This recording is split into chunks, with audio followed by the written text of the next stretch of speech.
Thanks for joining me, boys. Appreciate you guys coming on the chat. Uh, I assume you guys like have been absorbing a lot of information from all of the leaks and stuff like that. So it's pretty exciting times. PoE2 coming out on the 6th. Today is the 3rd of December. Yeah, welcome, boys. So I'll let you guys introduce yourselves. We'll start with Karn. Yo, what's up? I'm Karn. I am PoE1, sorry, Slayer main. And yeah, I race in Path of Exile. That's what I do. We go gauntlets and all that stuff. Used to play some game professionally, but yeah, now PoE. PoE too soon. PoE too soon, bro. How about you, Tripo? Tripolar Bear. Yeah, I don't know. I just fuck around and have fun playing builds, doing guides and stuff, right? Funny little YouTube videos, try to be funny, man. About wraps it up.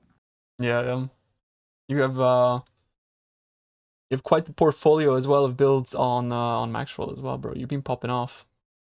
Well, I mean, recently I got fucking axed, but back soon, soon enough. It's just because like they nerfed a lot of builds, right? It's not out of your power. Yeah. Well, that's how it goes, right? That's part of the game.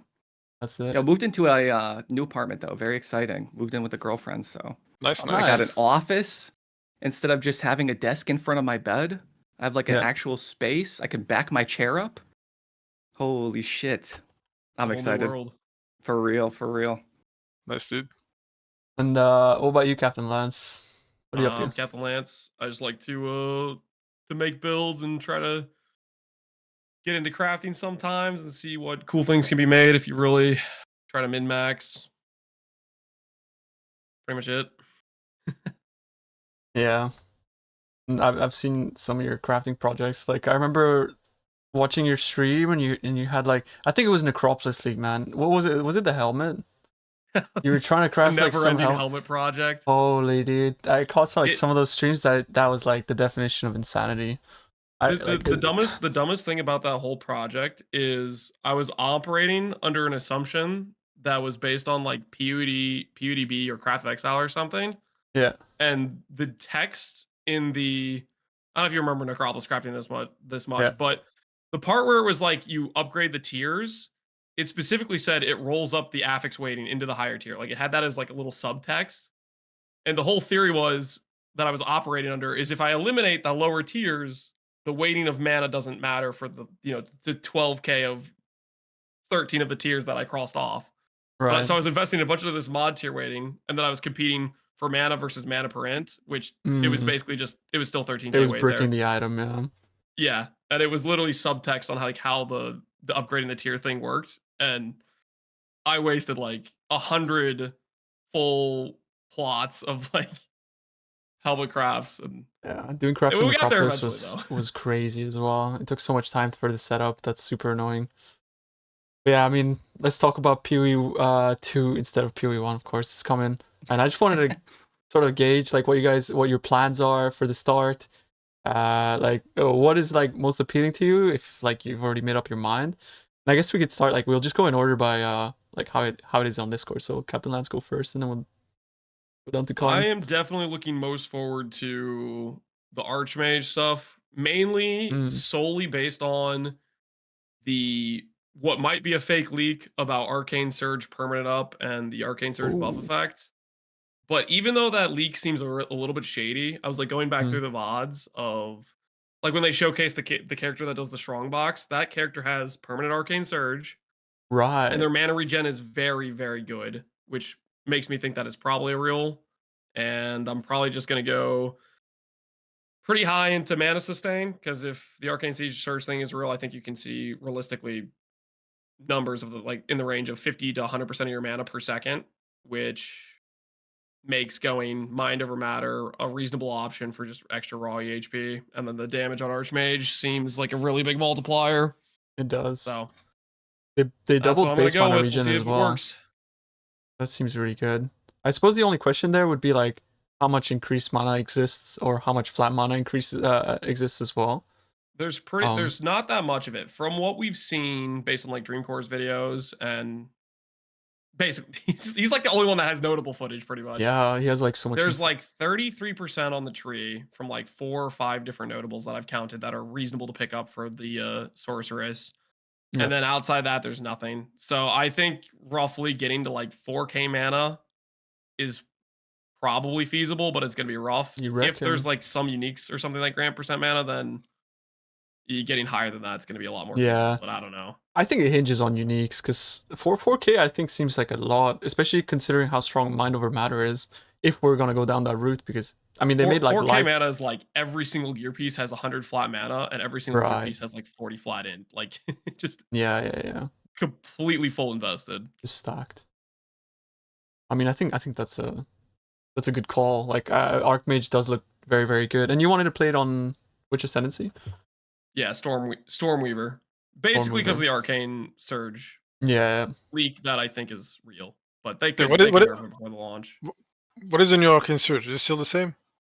Arcane Surge is different in PoE. So this is some context for why it's really good. Is Arcane Surge in PoE 2, based on the tooltip in that league, was 10% more cast speed and 10% base mana regen per second, which means base. Yeah, base. What the? And also, base mana regen in PoE 2 is 4% instead of 1.8. So the problem with mana regen in PoE 1 was always you had no base percent at all, and you had a bunch of mana regen rate, but you were like, you'd invested in 900% mana regen rate, and you'd have a grand total of like 10% mana regen per second to show for it. It sucked. It was really rough. Yeah. The other part of the leak is 15 mana gives you 1 Arcane Surge effect, which if that is real, and let's say you have 3k mana, that's 20% insane. more cast speed, 20% base mana regen, and you're looking at 34% base mana regen.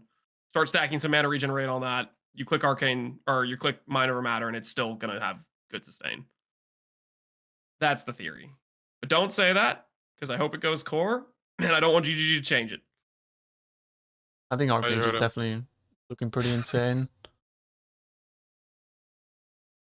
What about you, Karn? What are you starting? I wonder, dude. I wonder. I mean, I'm definitely okay. I honestly, I'm not 100% sure. Like, I'm really tempted by Warrior, by Merc, by pretty much everything but Monk and Ranger. But I think I'm probably just gonna log in on Warrior. If I'm playing Titan or Warbringer, I don't know, because I think it depends a lot on how many good Warcries we have and what are the last Warbringer nodes. Because I think Warbringer has potential to be insane, I think depending on the looks, Warcries we get. I think it looks amazing. Yeah, like, yeah. I actually don't think Titan looks good. Titan just generically okay. Like, when you think about it, like, Titan doesn't really do that much mapping. Like, for bossing, yeah, it's definitely gonna be one of the best, if not the best. But for mapping, for example, you don't get much. Like, you're not gonna be heavy stunning monsters that much, and if you do, I mean, they're probably dead. So I don't. Makes sense. That's why I'm like Titan is just good, but realistically, I think Warbringer technically could be better. But again, depends how many Warcries we have, how good they are. Like, we don't really know. Like, one thing that would 100% make me just pick Warbringer is if we get something like Min Power or Infinite Power on Warbringer. Oh yeah. That might be, yeah. Because if we get Infinite Power, I'm instantly logging in on Warbringer. No questions asked. That could be really good, yeah. I think Warbringer might be really strong. Like, the totem thing looked really awkward though. Especially since we don't know, like, like the totem thing looks. That's the only thing that I'm like really sus about. But the Warcries, I think Warbringer might be the play. Like, if I was to go Warrior, 5 buttons per second. Dude, I mean, listen, that was the plan, because I'm looking at it. If Warcries are good and I stick with Warbringer, I'm just popping all my Warcries to exert Stampede, and I Stampede, everything dies, and then you reuse all your Warcries, you re-exert your shit, all the corpses around you exposed, so if there's any survivors, they're dead. And then you keep doing that, just clear maps like that, just Stampede through the entire map and never stop. You just Stampede, Warcry, and that's how I picture it. But I think I was picturing Bone Shatter as well. Like, I could not do that. I would die from just way too much concentration for way too long of gameplay. No, but it's not even concentration. You just have to press your button. That's it. There's no. You don't have to think like 6 buttons every. Oh yeah. No, but that doesn't come from the Archmage guy. Okay, put the sigil down, do all this setup. Put your tent and everything. It's only on Nah, bosses man. I have to do that. He has to do it every pack. True. He's clicking That's down. true. Well, I mean, That's true. we don't know. Like, say, you might only need to do it with a couple of war cries. Like, Oh, that's true. pretty Yeah, much. you might have enough Like, damage without it. But for example, Fair side enough. swing while clearing doesn't really do anything. You just don't use it Yeah. when you're clearing. So like right now, there's only Infernal Cry you'd press. Infernal Cry Stampede, Infernal Cry Stampede. Again, we don't know the other war cries, which is what I'm waiting for to decide whether I go Titan or Warbringer. And yeah, the last node, so we don't know. Also, Jade is very, very good. From what they've said, we looks don't know really the fun. numbers. Panic save yourself button. Yeah, it's like you see something's gonna hit you, you're gonna hit the slam, just hit the Jade, and boom. And technically, I see it as a better defensive node than 20% more life, for example, from Titan, because there's no way it gives you less than that, right? And you'll just use Yeah. it whenever you need it. Yeah, you're gonna be able to be like so cheeky in boss fights with that, just like sneaking out all this extra damage for just just activate it for a Yeah, second. tanking slams or whatever it may be. Like, I think there's a lot of potential for Warbringer to be extremely good, but again, yeah, depends on what cries, depends on the last node. I I think think the only thing power. that's suspect is like the Jade thing. You can't decide when you go out of it, right? It's like No, you you take can. X You amount can. of damage, but you can't. No, you can. You can. Okay. It's just Toggle. you just hold it. You hold it. While you hold Right. it, you're encased, and then when you release, you're not encased. Does it have So a you have cast complete time? control over it. No, didn't look like it It's on the instant. footage. Yeah. Okay, but then Instant, it's like you way do- better than I thought. Yeah. Yeah, Wait, that's it's crazy. That If those I were the didn't two even things think it I was was like that really crazy. worried about. Yeah. If it had a Yeah, cast no. time fucking and Pokemon just- Stadium, the Kakuna mini game. Is it really like that? You just boom, Yeah, that's it. Just encase and then decase. That's it. yeah. wild. That's at Are you least from gonna, what are you Jonathan gonna said. start hardcore Karn for I don't know. I'm thinking about it. Like, the glory The thing of being is- the first person to do whatever in hardcore? I mean, okay, I think it's cooked. I think there's no way you're gonna. I mean, you're gonna die, right? And Yeah, probably. like, it doesn't make like, okay, if I was You not just play streaming softcore it, if then. my goal, yeah, I mean, yeah, that's the thing. If my goal was not just to get as much stuff as done as possible, as fast as possible, then, and I would just want to play for fun, I would just play hardcore, right? But I mean, that's kind of griefing. If I'm streaming and stuff, it's kind of griefing to just start hardcore and just, die here, die there, and just keep resetting, and then you're Perma just, stuck in campaign. yeah, you're like in white map, Mhm. everybody's like farming, like, no, it's kind of cooked. So, and especially since they said that it's not gonna be a hardcore friendly game at all. Like, they expect you to die. So there's probably gonna be stuff like, if you don't know about it, you die. And also there might be bugs. There's a lot of things that could happen. It's an early access, so on release I'm 100% playing hardcore. There's no question about it. But for the early access, I think I'll probably maybe start hardcore, and if I die, continue softcore. But even then, it's like, if my intention is that if I die, I continue softcore, might as well just start softcore and just go as fast as possible, Right. instead of Yeah. slowing You have myself to, down you have to for no like reason. log back in to transfer the loot and Yeah, stuff. that's Whatever gets Exactly, crashed. yeah. Obnoxious. Yeah, so I'm most likely gonna start softcore SSF. If there's SSF, right? I don't know if they said anything about that. Yeah, I they think said so. SSF is there, yeah. There's gonna be like Yeah, all so the there same is? game modes, aside for Ruthless, of course. Yeah, so I'm definitely gonna play SCSSF, most likely. Cool. Sadly, but I mean, yeah. Yeah, I mean, I was even thinking of starting SSF after watching yesterday's podcast, right? Because, so for context, if anybody doesn't know, Jonathan confirmed that when your character dies, he goes to softcore. But I think the point you brought up, that you're just going to be slowing yourself down for the first couple of acts to like try to stay in hardcore, might actually be Yeah. more of a detriment. So like, may as well just blast and then do your second or third playthrough. Mhm. Yeah, exactly. It's like death is on inevitable. So hardcore. I'm pretty sure also, even if you wanted to be the first to do it in hardcore, it's probably faster to start softcore, blast through the game as fast as Yeah, possible. like learn it. Learn it, and then reroll hardcore, and you'll probably get there before That's funny. anyone who started hardcore first. So Yeah, fair point. I think Warrior will be turbo good. Like I'm just, it looks really strong. Like I'm Hell like yeah. I'm very like a person that doesn't like Join playing us. like melee. Like I've always been like a ranged spell, like assassin spellcaster type thing. So I won't play it, but I think you guys will really pop off. Like I have no doubts about it whatsoever. But yeah, Triple, what are you playing, bro? Well, I was planning on booting up Titan, but now I'm down. Now you're going After all this Warbringer talk, yeah, we'll see. Warbringer, I think, is gonna be the juice. I mean, Yeah. I don't know. It's really hard to decide. It's a good thing. It's really Yeah, I yeah. have a hard time deciding about like classes, and then even within a single class, it's tendency. Well, I know The I only want to thing be I'm Warrior saying- for sure, but yeah, just like maybe not being able to respec It's Yeah. like such Everybody's a gonna bigger be decision, bro, dude. Everybody's gonna get to like ascend, and they're just gonna be stuck looking at the 2 ascendancies for like an hour, like Like reading every single thing. Yeah, Yeah. just like not wanting to make the wrong Yeah, decision. you got to be extra sure, man, before you click the button. Yeah, that's kind of why I hope like it doesn't get data mined. Well, I mean, maybe I hope it does get data mined, but to some degree, I also feel like it would be kind of cool to just have that moment of like, oh, I don't know what I'm doing. I mean, okay, I don't even think it's a problem for most classes. If you want to play something melee, you're playing warrior, like it's fine. You get to the altar and you're like, okay, you just look at them and you're like, okay, which one do I want? If you play ranger, same thing. I think it's only a problem for. She's even a problem for any class. Like as long as they keep fantasy, class fantasy, and like archetypes. Yeah. Like you know, they make them like fit whichever class would be the one you would think works for that. Like for example, if you want a spellcaster, maybe you play sorceress and then both ascendancies work fine for it, and you pick whichever you like more. Then it's fine. I don't think we need to know, but but then again, like who knows? Yeah, God, if I'm just like slowly sundering and you're over there, fucking stampede, war cries, spam, explode, and I'm just like turtling my way. He's like, just wait till I get to the boss, okay? I'm gonna stun him and do more damage. You guys have leap slam. Like you win by default. I think like as long as you have access to leap slam, you're gonna have a good time. The attack time on leap slam is so slow though, isn't it? No, it's actually pretty good. Like at least when I played it at ExileCon, it was surprisingly fast for a character that no attack speed. Really? Yeah, it felt better. Okay, the leap slam with no attack speed in PoE2 felt better than leap slam without attack speed in PoE1 by far. Yeah, I think it's also the context because everything feels kind of slow, but like leap slam feels relatively faster than everything else that you have. So it's kind of like I don't know. Like when I played in LA, it felt like the combat felt more fluid, even though it was slow. And then it like when you did get a little bit of attack speed, it felt so impactful. It just felt really really nice.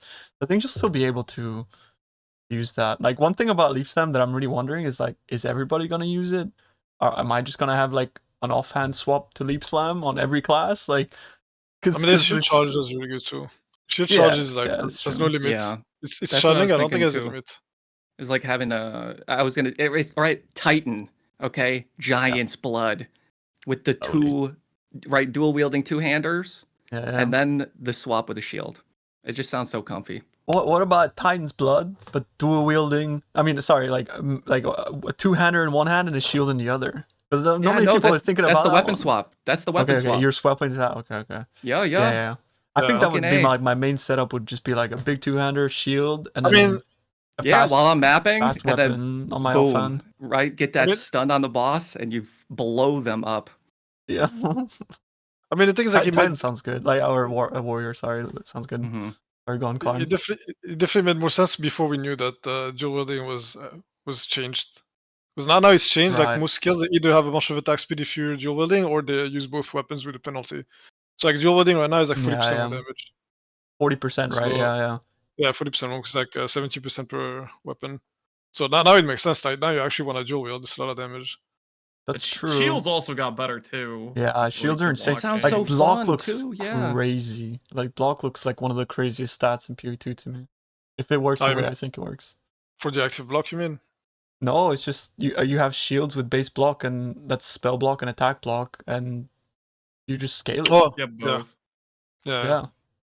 Like you could presumably you can roll things like percent increased block like we can now in PoE1. Like you know how they just changed it in PoE1. I would assume that's like to match what it's like in PoE2. On the November 8 playtest, Bajira's playthrough, he dropped multiple shields that had the increased block chance, and his Act 1 shields he dropped had like 35 block. Hell so yeah. That's insane. I'm guessing like a top that's roll free, bro. 45, 50 that's range insane. in there. That means that you can literally block cap with like a one cluster now. One good block cluster in your block cap.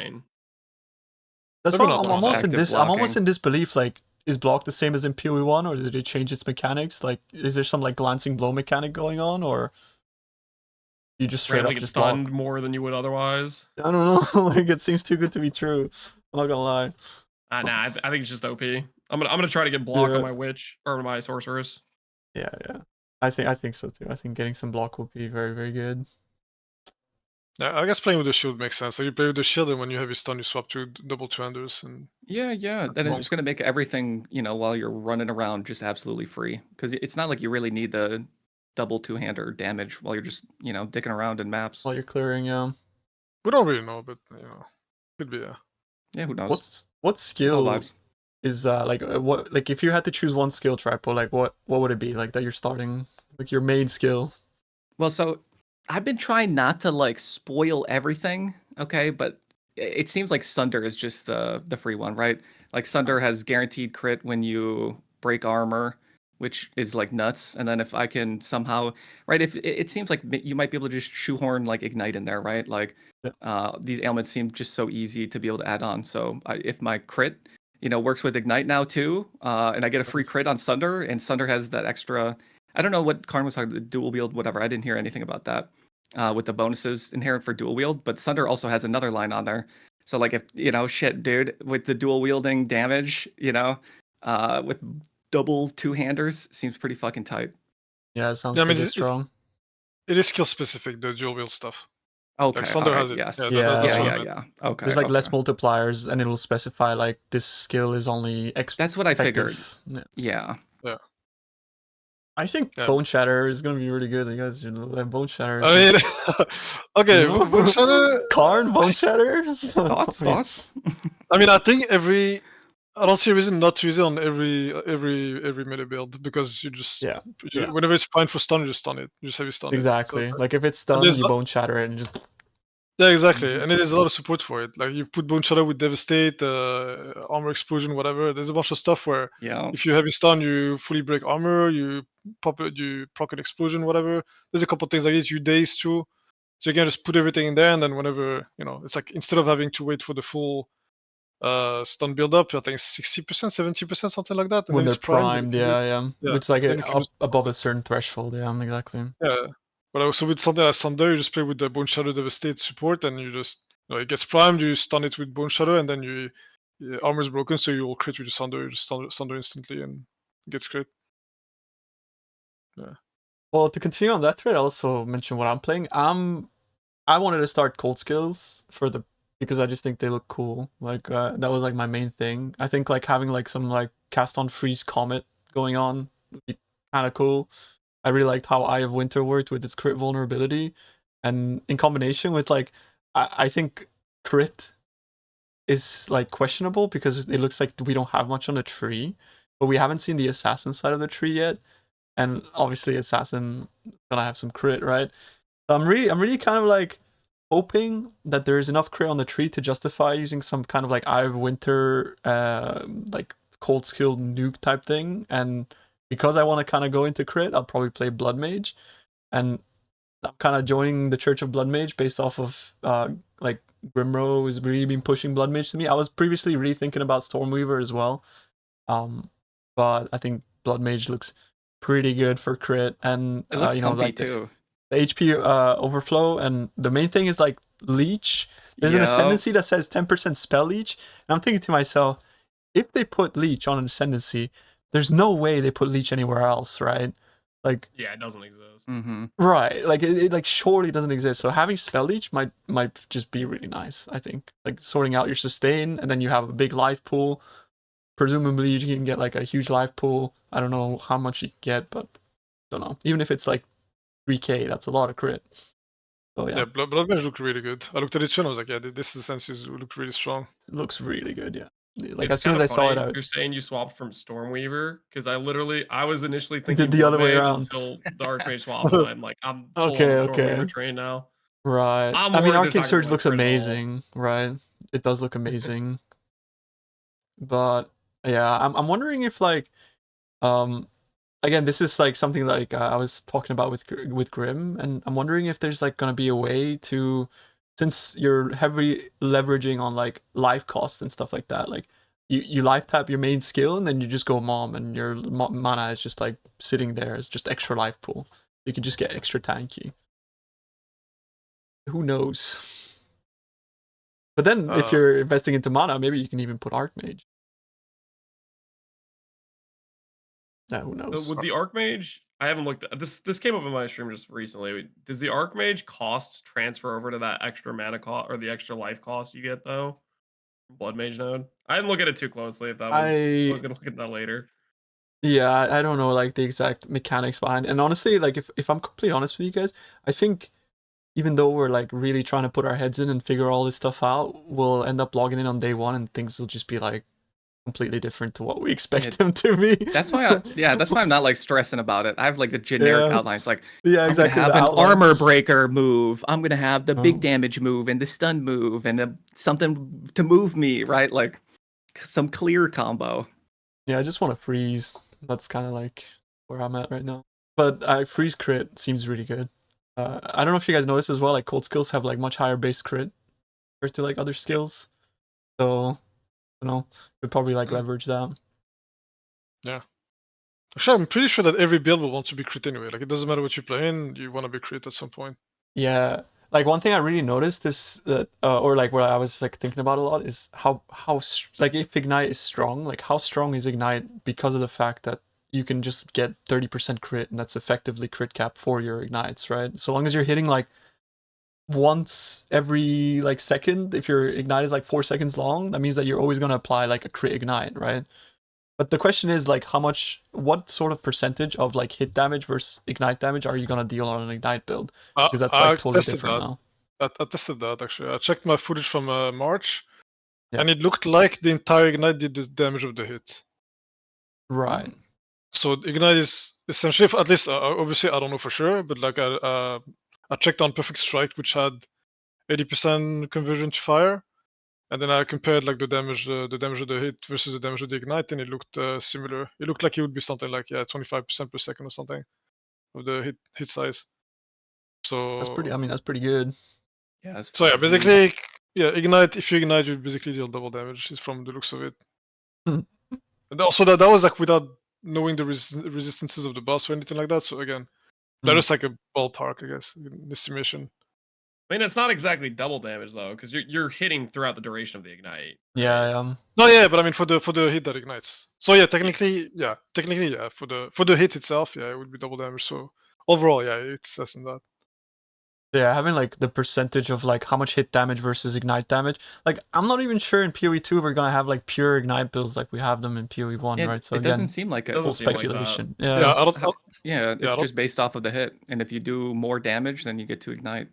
Yeah, I'm pretty sure every build is just gonna be you just try to get as many elements as you can. That's it. Like if you play a build that does physical damage, you probably just try to get a bleed chance in some way and a poison chance in some way because it's free damage. Yeah, it's free, exactly. And for Ignite, well, I mean, Ignite is a bit different. You need to be fire. Well, I guess it's like poison. You can be Chaos and Fizz, right? Still. And bleed. You can be Infernalist as well, since it has all your Ignite. hits Ignite. Yeah. All damage Ignite. Yeah, that's pretty strong. Well, for ailments, so many people are gonna die to Infernalist if they click that note as their first ascendancy. They're just gonna kill themselves. Is it the one that makes you degen or something? What was he doing exactly? Well, the demon form makes you degen, so that's. I think a lot of people are gonna click like either the Infernal Flame and then just PK themselves in like 4 procs, or the demon form, which just drains their HP until they're dead, basically. Infernalist looks sus.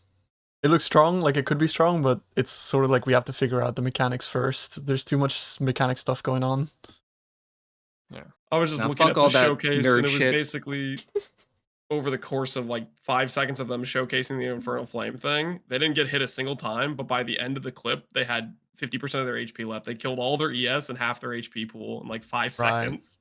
Oh boy. Yeah, that's sus. People see Demon Lady and they're just gonna click.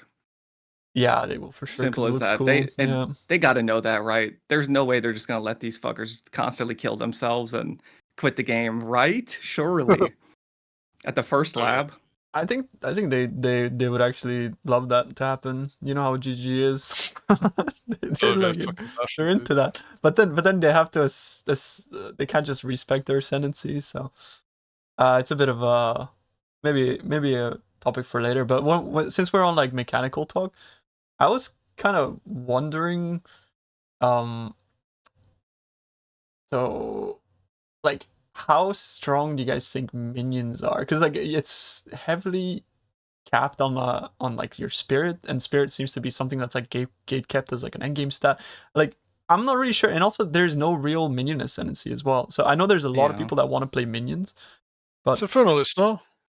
Infernalist. I mean, Infernalist has a dog, but it's no. You have a dog. Listen, the other nodes are minion related, surely. Yeah. Surely. No, but don't you have a node for the minion stability, basically, the one that gives you ignite stuff.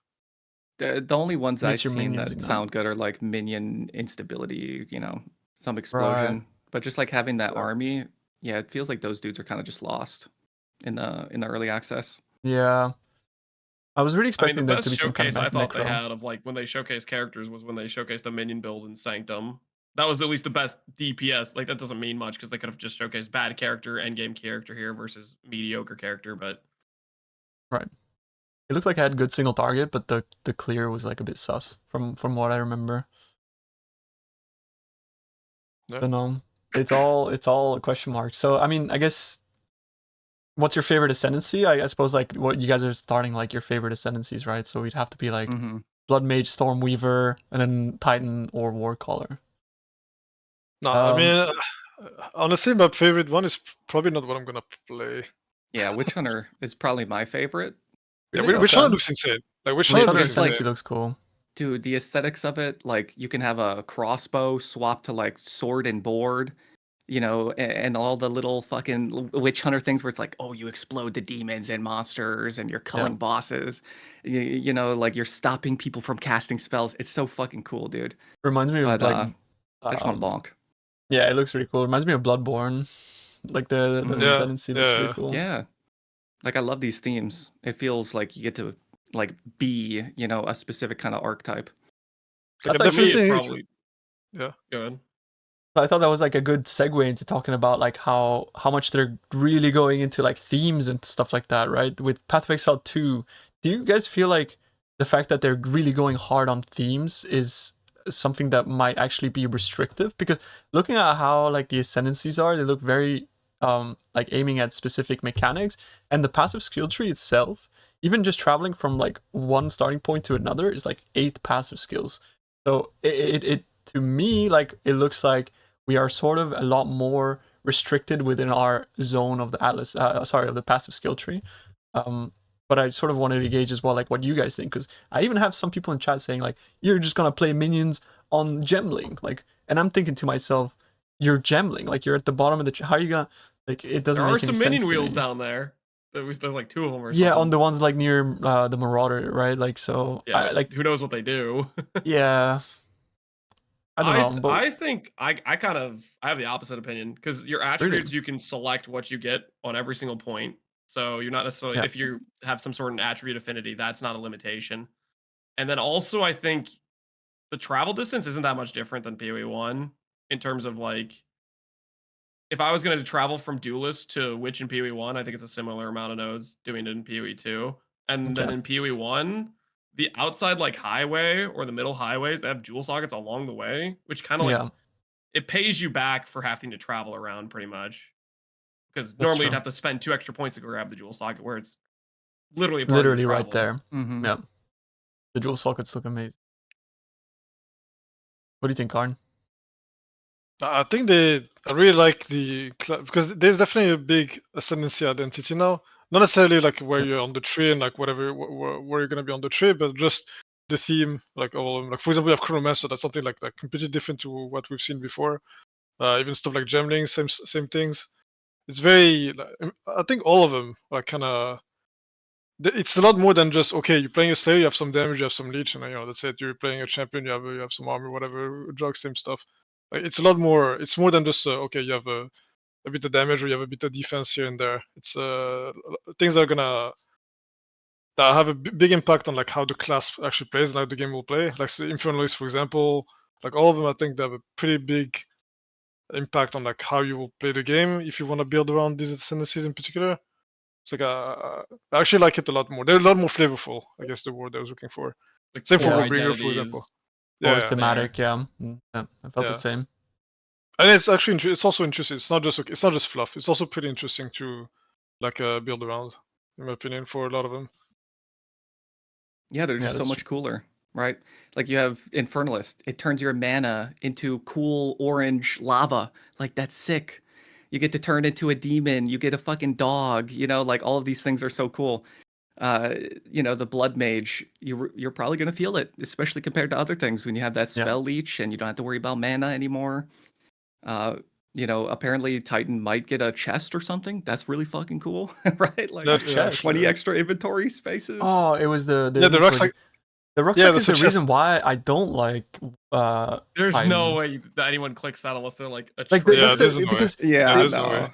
I don't. Was this a leak? Like at this point, I don't even know what leaks are anymore because I just get sent stuff in chat. But like the rucksack is gatekeeping another node, and it's like, what? I'm not gonna press. Wait, yeah, it is. It is. I thought it was. Things are changing all the time. I don't know. No, I think it's gatekeeping a node. So no, I was like, no, tell me. It's there's no way. Another node. There's no. I mean, please no. I mean, honestly, that would be crazy because even right now, without knowing what the last node is, there's too much stuff you want on Titan. Like you want everything. Yeah. You want the life, you want the armor, you want the slam. Okay, unless you're not spamming. I found the same on Blood Mage. Like I want everything on it so far. So I think every ascendancy is kind of like you want everything. They all look good. Not necessarily. Like Warbringer, for example, you see do you totem or you're not, and if you totems, then that's all true. the totem stuff you don't care. It depends what the totem does. Because is it a minion? Like I don't think GG would have designed it to just be a minion that deals damage. Because there's no like minion scale. Like, are you gonna play a minion like on? It doesn't make sense to me. It just doesn't. So surely it inherits the totem's scaling. Either that, or they're just not like damaging minions. Maybe they're supporting minions of some sort, or like give you like some sort of buff or something. Yeah, I don't know. Like out the chest, give you like motivation or something. Make you run to a tree. It just shows you which way you have to go to run away. Yeah, I don't know. I'm like, because that node looks. Otherwise, it looks kind of dumb to me. Because it just doesn't make any sense. Can I have my opportunity to talk smack about a class that I think sucks? Okay. We'll take this home. As long as it's not my favorite. Chonk is the worst class by far. The Mana Leech node is so bait, and I can. Wait, hold on. Okay, explain because I have some stuff to say about this. Okay. I've been arguing with people for the past like 10 days about this, and I still firmly believe. But so Mana Leech doesn't work on spells. I keep hearing people say they're going to go Chonk and they're going to go spells. That's not a thing. It's not a thing in PoE 1, not a thing in PoE 2. On top of that, leech sources, as far as I can see, is basically like a little bit of Fizz Leech, and it's pretty much on your weapon, and that's about it. And if you're trying to go, like, let's say a monk with a quarterstaff, or you're trying to scale into that archetype, pretty much all their skills are like hybrid, cold, lightning, like Fizz convert skills. Your damage that you're leeching from is just going to be such a tiny portion. I think it's just completely like if you look at the clips, there's one clip they have in the PoE2 content reveal, which is it was a Chonk character, and their leech was like 3% of their ES pool every time they hit. Like it was just like the slowest creep up of sustain on the Zest fight this showcased. So I think the leech node is just going to bait a lot of people where it's like unless you have some really good source of percent Fizz or percent leech, which it doesn't seem like you have. You click the node and it's not actually that good of sustain. Maybe there's some nodes behind that. I don't know, more nodes, right? We don't have them all yet, right? I mean, we're missing 3 nodes on it. The only way I see it survives is if you can get Darkness Reservation. Because the Darkness thing, basically, you trade your Reservation, which is just you spend ascendancy points to make your character worse. Because Reservations are like insanely strong. That node looked awful to me as well. I'm not gonna lie. It's so bad. You trade your entire base Reservation for either gain 30% damage at level 100, which you can definitely get more damage from Reservation just from literally one curse, or you have a 600 barrier, which you get more DR from another. Like if you go like Blasphemy, you could go like a Res Curse plus Enfeeble, and that's going to be more effective than the 600 HP pool that takes 10 seconds to reset. 10 seconds is like what I was about to mention. Like 10 seconds. Yeah, it's crazy. So long. That's not okay. I mean, I think it's too early to say that the leash is gonna be bad though, because we don't know. Like, we know there will be elemental leash. That's gonna be a thing. That they said is gonna be a thing. It's gonna be harder to get for sure, but I'm expecting those on the tree that give you leech in some way, attack leech maybe. And then if you want to play something like a CI, or not CI, but like a ES based attack monk, because that was the one problem with the because that is the one thing with ES now. It's like, you can get insane values compared to life, but you don't have good recovery. ES recovery.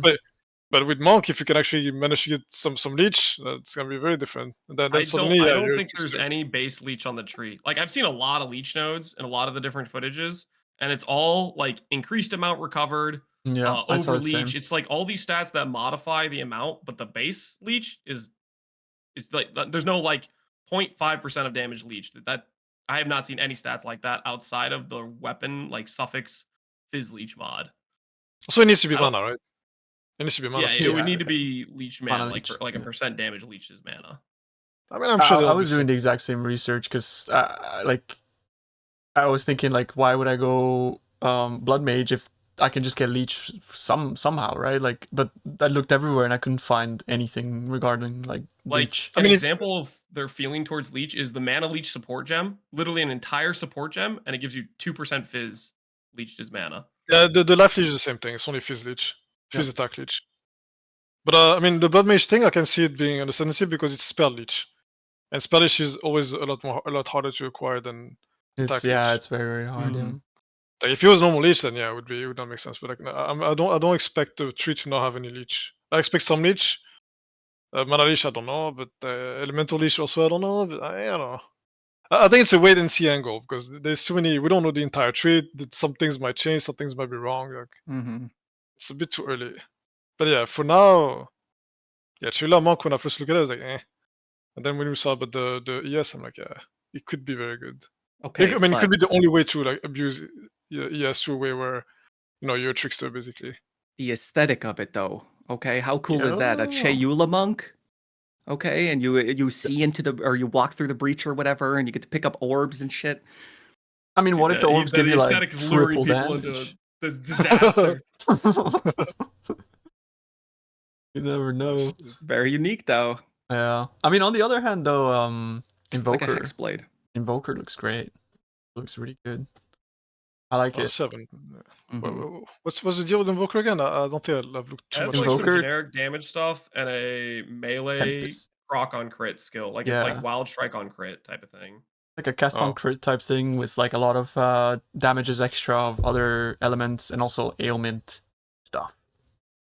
Yeah. Basically like an attack Stormweaver is the way that I saw it. But it's really cool because I think you might actually be able to leverage the whole like cast on crit thing quite heavily. Like maybe not just yet, but like if you find like a very fast hitting ability that crits, maybe you can make like that'll be the first cast on crit build, like literally based off of your ascendancy.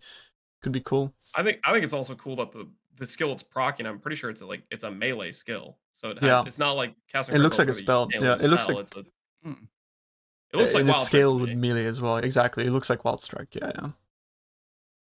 So I think that could be really cool. Like, so if I was to go monk, I would 100% go Invoker over Chayla monk.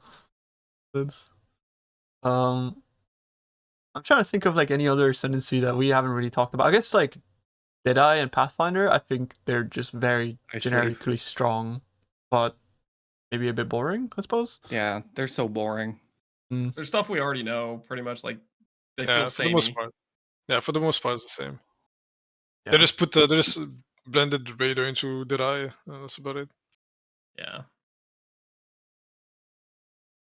Yeah. The one thing about like Deadeye that might be a lot stronger than, I mean, I guess people already know, but like every skill shotguns now in PvE2. So if you have a projectile skill and you add projectiles, you're just it's gonna shotgun.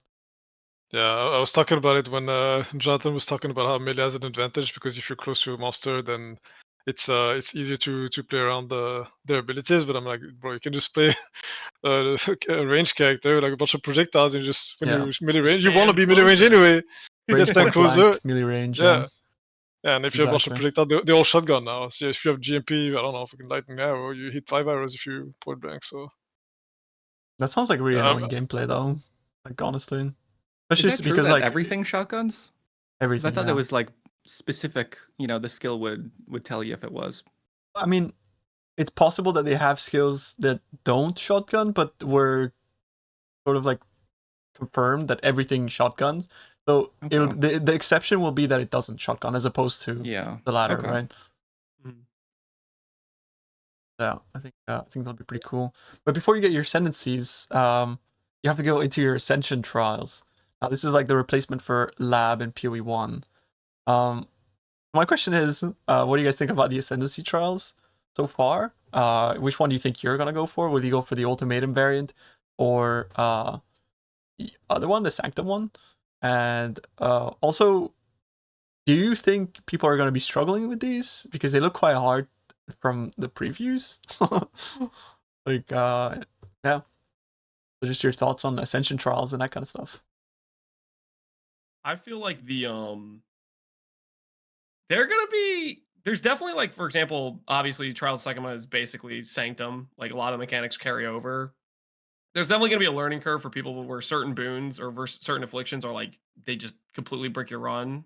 For people, if they want to pass those trials, they're either gonna have to RNG not clicking the bad afflictions, or they'll start to learn them.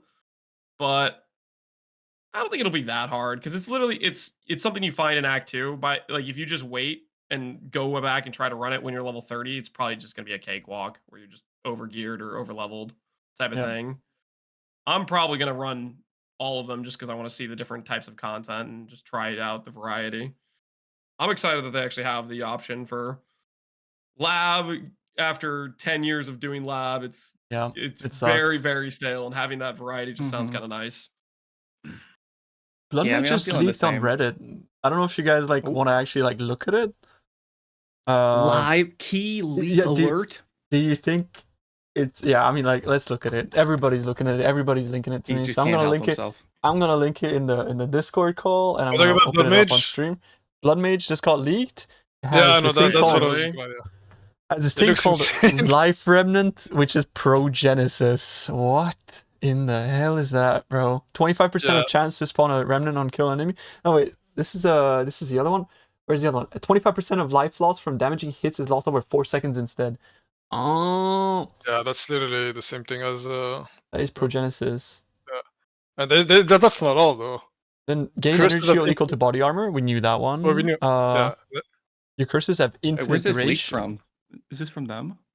This is like from Reddit. It's on Reddit. I mean, okay. One thing that's making me a bit skeptical is the last one. Base crit chance for spells is 15%. There's just no way. Nah, the last one, that's real. I think there's no way. 15% base crit. How much base crit? That sounds stupid. I wouldn't take that personally because what? Cold skills have like already like 14 base crit, no? Wait, what spells? Like cold spells. Cold. Yeah, those are. Well, I mean, you know this. I don't think you're gonna play. Cold I suppose you could. I suppose you could go for like fire spells if you take that. Yeah, 12 to 13. Yeah, 12 to 13 on cold spells. So I mean, 2%. I wouldn't take that personally if I'm playing cold spells.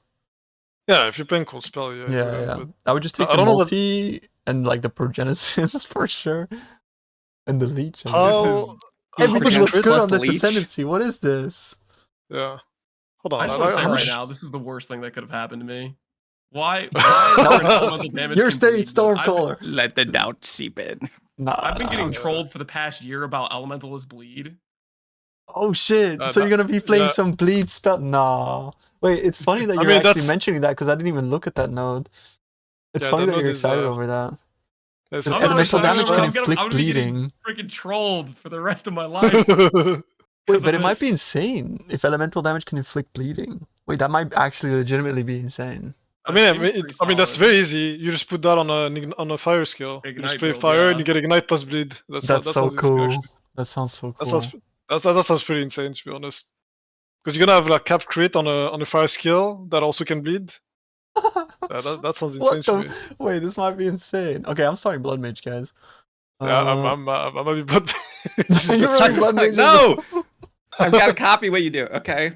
Whatever. You need to decide which one's better. Okay? This sounds dumb, dude. I don't know. It sounds dumb. But listen, it's because we know all the nodes. That's why it sounds dumb. So surely, we don't know. when they show us all the nodes of the other ones, they will all be the Titan nodes. Right, they're gonna show you the Titan nodes, and it's gonna be like backpack squared, bro. Like it's gonna be backpack and then more backpack behind it. 50% more damage with 2 hammers. Titan can't even get better. Titan cannot get better at this point. They've already shown all the Titan nodes. Yeah, the good Titan nodes. Well, it can get better.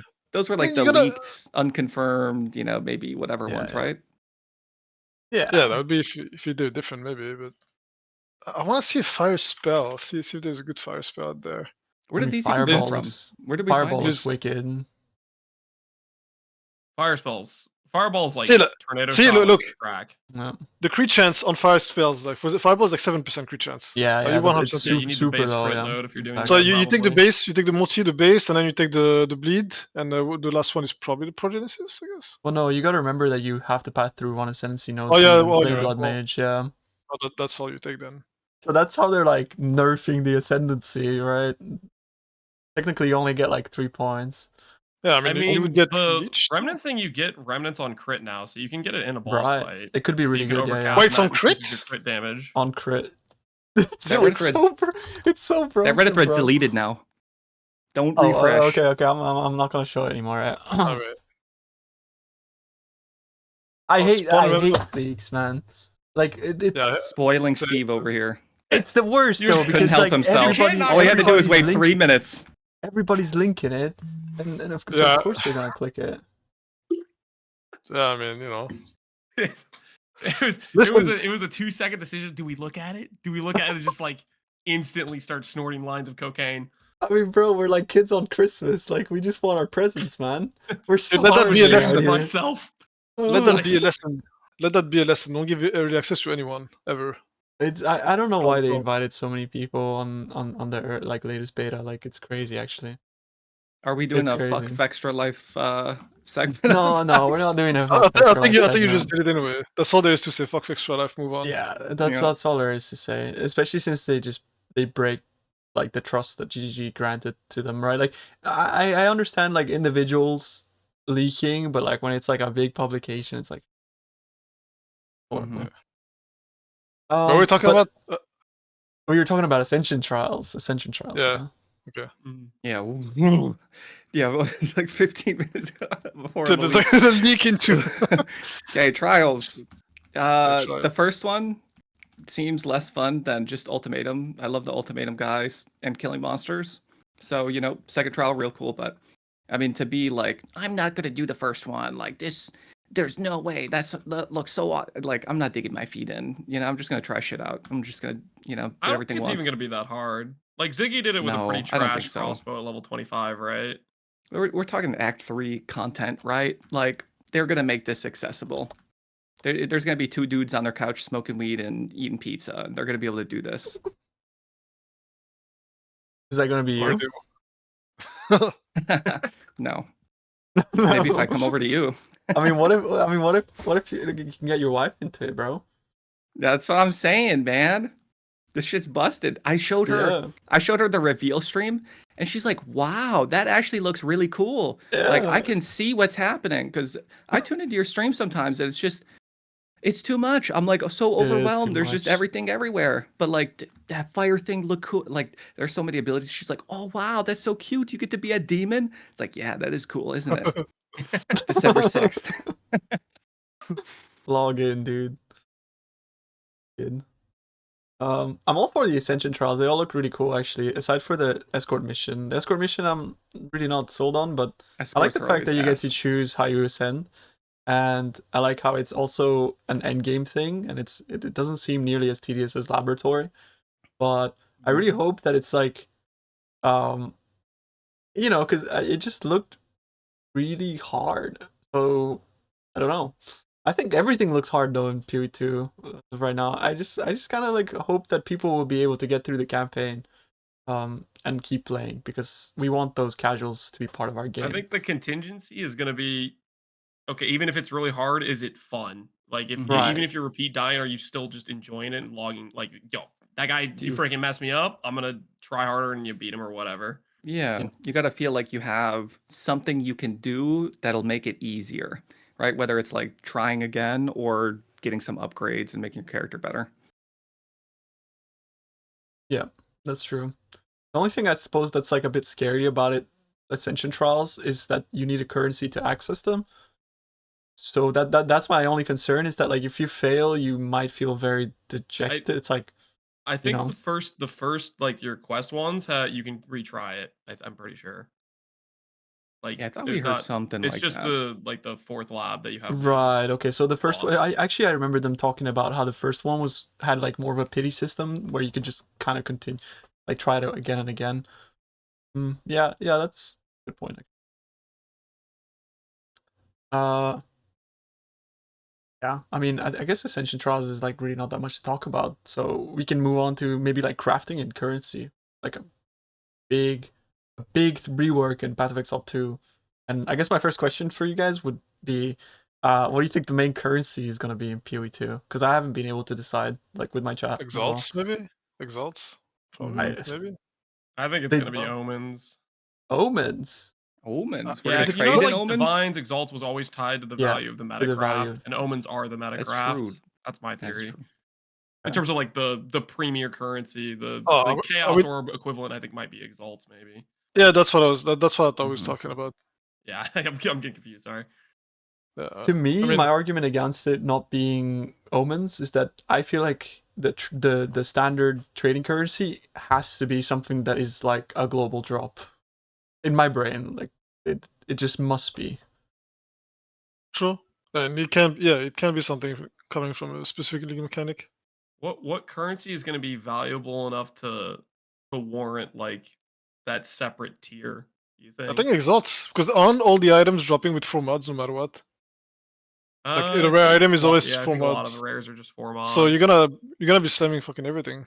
Yeah, that's true. It depends on like how much we'll be slamming. That's actually, I guess, Annuls would be another proponent. Exalts they're like a lot more common, right? Like they said they were dropping multiple. Yeah, like exactly. Yeah. If you drop 8 Exalts in Act 1, you might have like so many, right? Yeah. That's also like the only reason I thought maybe not. Maybe there's not a lot Exalts. of like, there's a lot of power with the Omens, like you said, and then there's also soul cores or soul vessels, which are like the upgraded runes, and those are like giga, right? Like that's where you can get some crit multi, max spirit. Yeah, like you get 15 max spirit. Like that's pretty big. Or rarity. Oh god, that's a topic for rarity. Seems a lot stronger. Yeah. We can talk about that one later because that's like on the slamming topic rarity list. everywhere. Oh god. What about GCPs? They talked about them being like end game, and qualities look to be kind of. I don't know what the qualities are. I didn't see any qualities, but yeah, me either. They're already kind of valuable in PoE1 to begin with. Yeah, exactly. At least for the start of the. Did any of you guys play back before people knew the GCP recipe? I didn't play, but I always heard it was like GCPs were like a premium currency at one point. Right. Is that true? Yeah.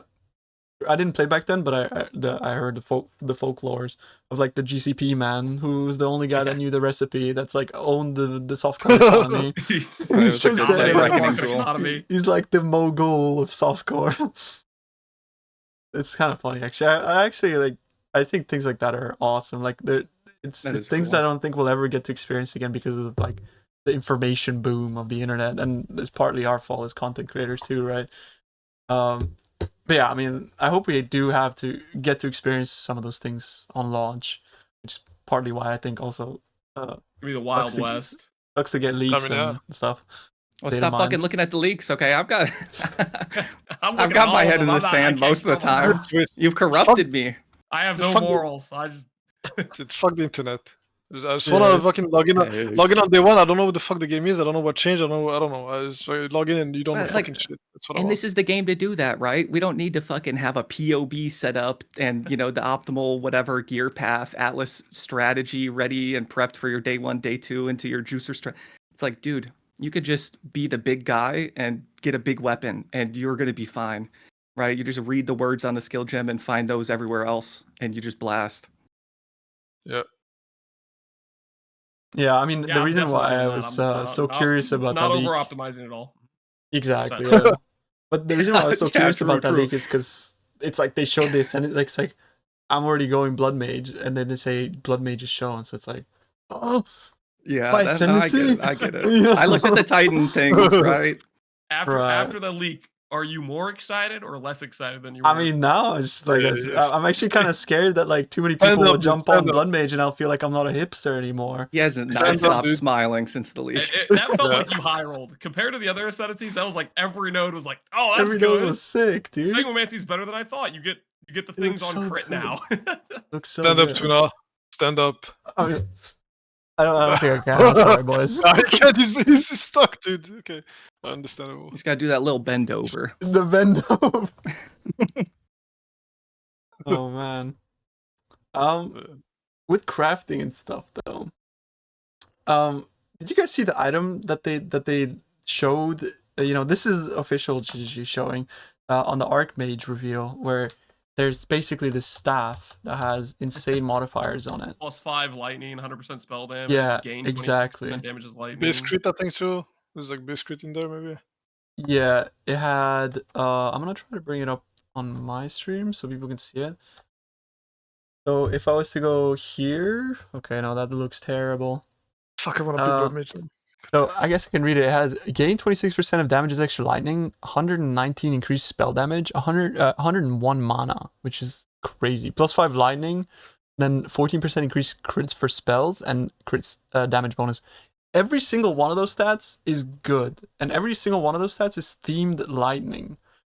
I'm just kind of thinking like, I wonder if they have themes for items, and whether you'll just be able, or whether they just have like we have in PoE 1. Because the problem with PoE 1 that I have always been super pissed off about is like, I love playing wanders, and you just can't make a wand because there's no spell wand, right? When they added battle staves, I was really happy, but the problem with battle staves is that you still have attack modifiers on non-battle staves. It still sucks to craft staves. So, like, I'm really hoping that they're going more towards like themed items. I mean, that's 100% the case. You can't even use attack skills with the staves, right? They're right. Like the mace skills are limited to maces. I think that's they don't even have base damage. Like I'm looking at it, it doesn't have any base damage on it whatsoever. Yeah, it probably doesn't have any attack mods. Yeah, I mean, yeah, I would not be surprised. Like this quarter staves that have. Yeah, it literally has no base damage on it. Yeah.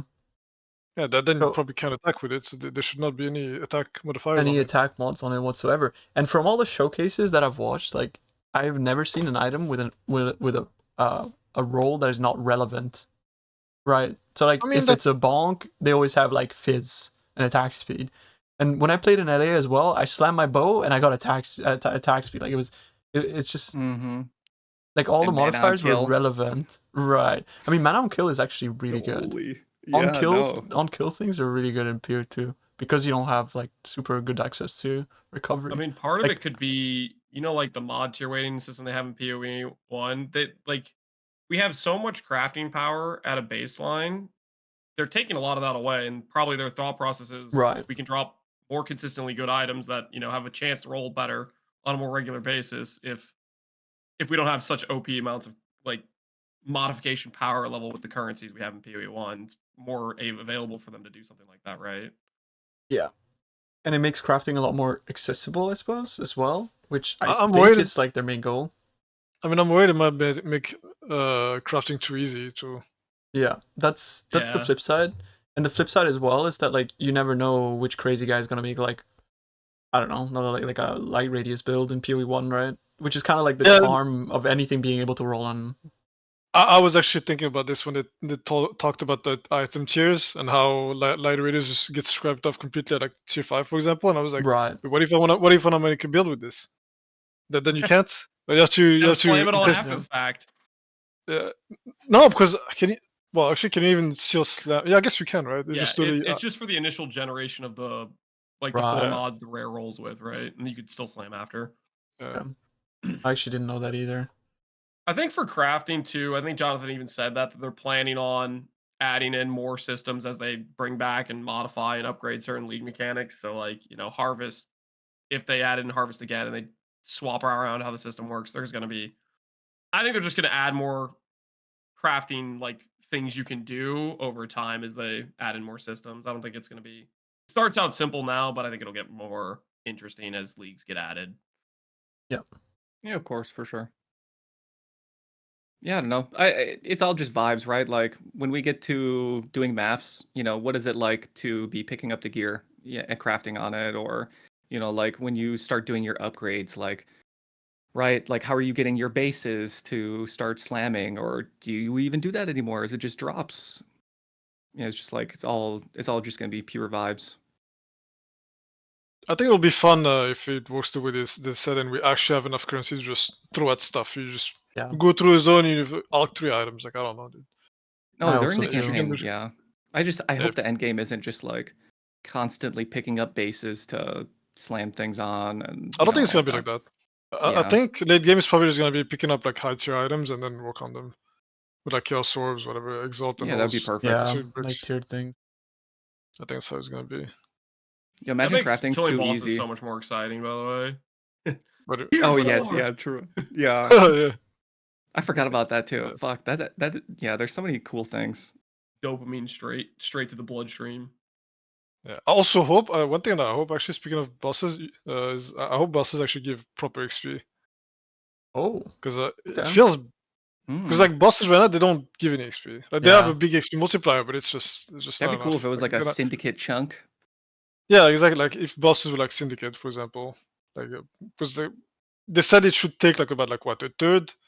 I don't know. Like they kind of changed how it worked, but I'm assuming that a boss would maybe take, I don't know, like maybe it's a map on its own, maybe it's like half a map, whatever, and it'd be nice if you actually gave an amount of XP that's appropriate to That the It time almost you're has spending. to, right? Feel the pop on killing bosses. Yeah, like you do, for example, in Sanctum, like, I think it's kind of like Yeah, that, Sanctum right? has big pops of XP, Yeah. Yeah. like Slicia and stuff. Yeah, so I hope it's like that for bosses, since we're gonna have them like every 4 maps, and they're gonna be a lot more challenging from what they said and time consuming depending on your build. So I really like that. I really like the fact that they have like separate boss encounters that drop a lot of loot, hopefully. Or like, well, they said like 50% of the loot would probably come from the boss, like if you're averaging boss and map.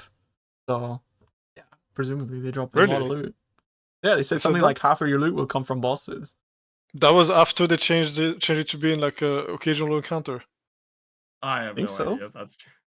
Because I remember I them thought it was like saying 33% or something. Yeah, exactly. But that was when we had bosses in every map. They said it was gonna be like a third from the map, a third from mechanics, a third from the Right. Yeah, boss. but bosses That are was when just one every 4 maps now, right? yeah. Now it's like Okay, it's not okay. all the time.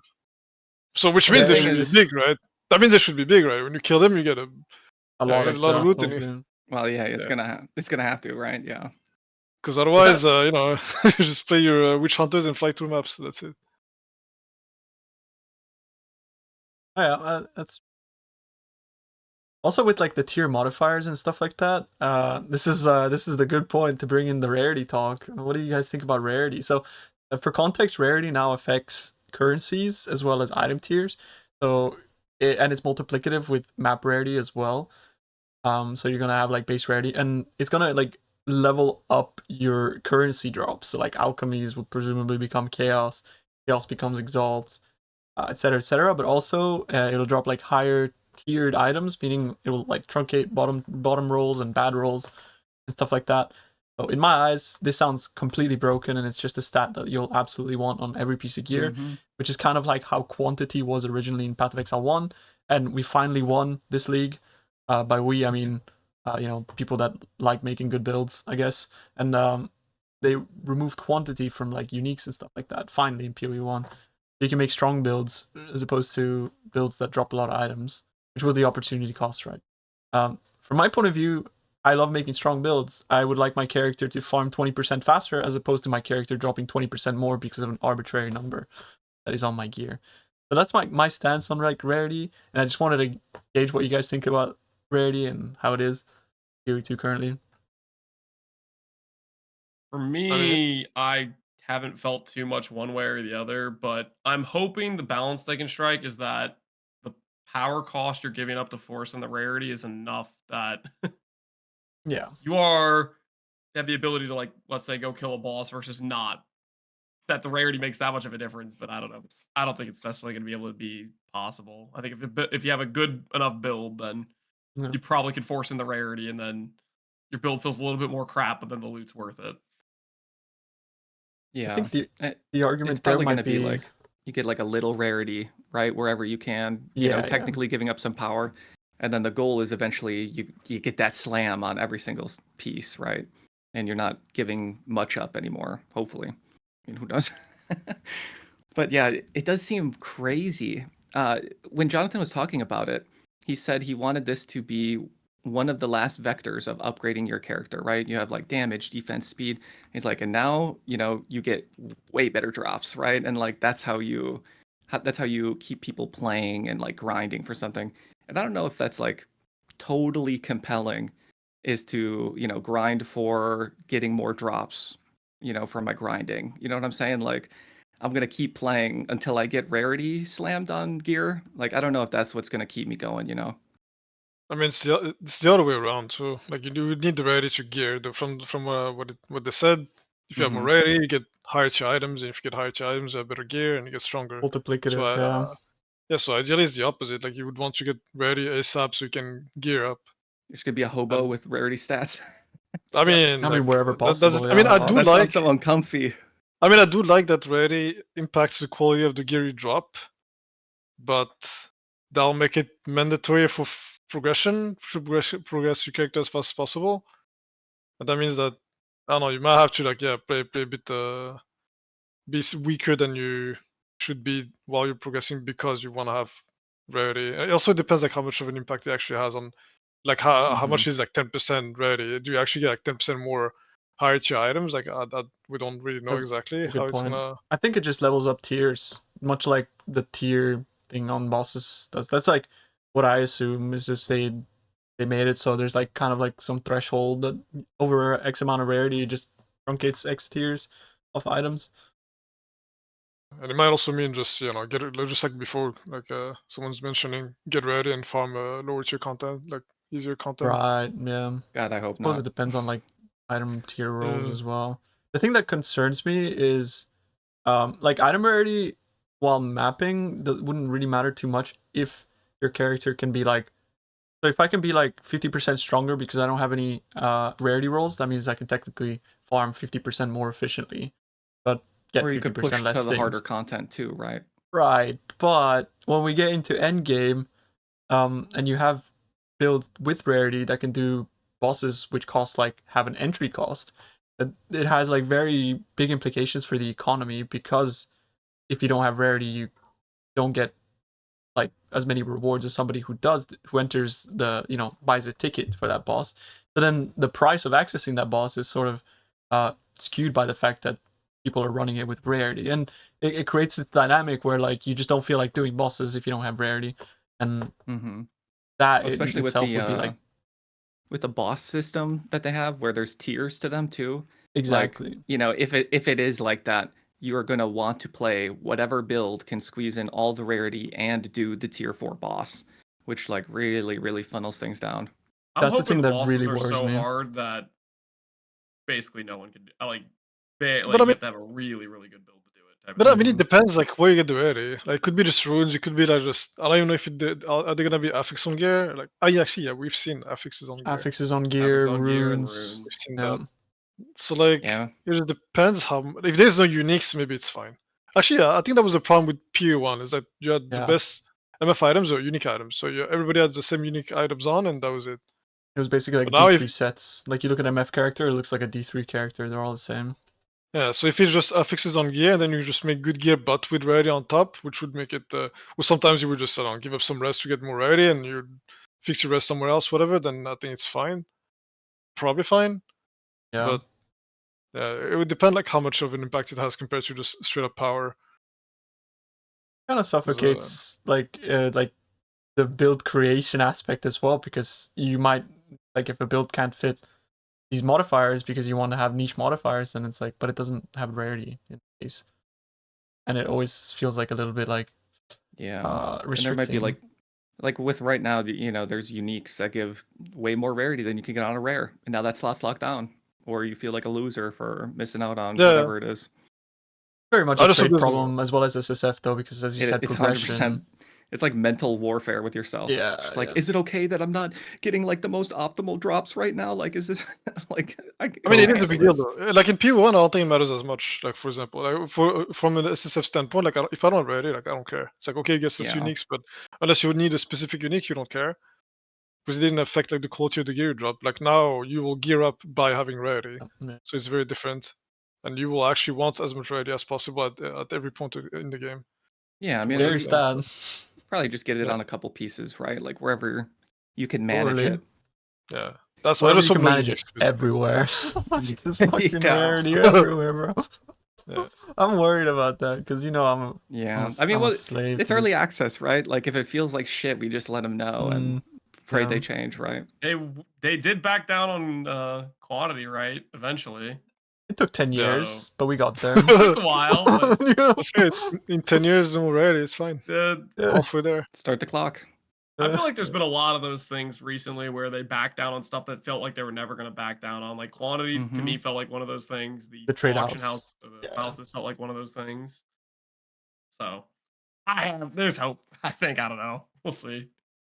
Yeah. Yeah, I mean, they want a good game, right? Like they're not gonna if it really sucks, in the end, where everyone like they look and every player's just sitting here with dog gear just because it has a couple rarity spots on it and doing low level content or selling their bosses.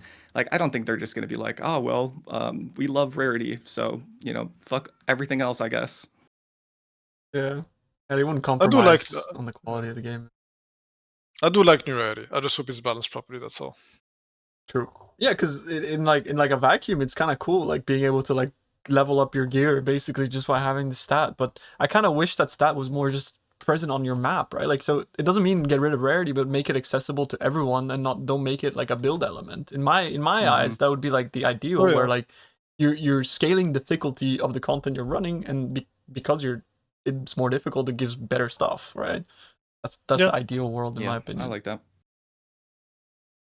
But I guess since we're on the topic of like rarity and making your character weaker, the counterpoint as well would be that if you die now, you lose your map.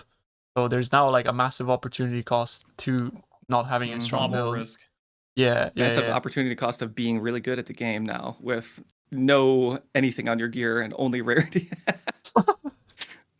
I suppose we might see that, but I don't know. I think there's gonna be broken builds and stuff, but regardless, like, what do you guys think of like the death equals fail? Because I think it's great. I think it's great. Yeah, but just want to gauge your opinions. Get good. Get good, dude. Don't die. Make a real build. With PoE1 is pretty cringe. Like, I think softcore will be a lot more. I always hated softcore in PoE because it's fucking okay. Just corpse rush. Who cares? But in PoE2 it'll be very different. I think I could see myself play softcore. I probably won't, but I mean I could see myself. That's something I would consider. Like I would never consider it in PoE1 because in PoE1 there's virtually no downsides to dying. For sure. Like I said, once you level 100, you don't care. For example, like.